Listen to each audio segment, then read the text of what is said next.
821.25 ha. Oh, go. Oh, go. Ten, ten, ten, ten.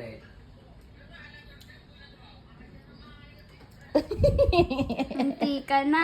Plus! It's a plus sign. Ano ibig sabihin nun? Addition. Plus? Oh, make na ano na 1 to 6 because you're grade 6 na. Ano yan? Piso? Go.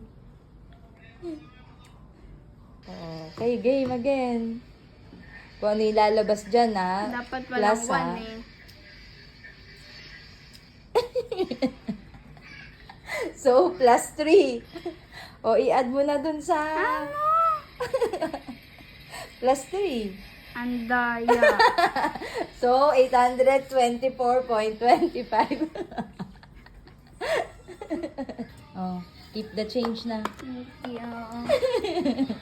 Congrats, Ate Ken. Thank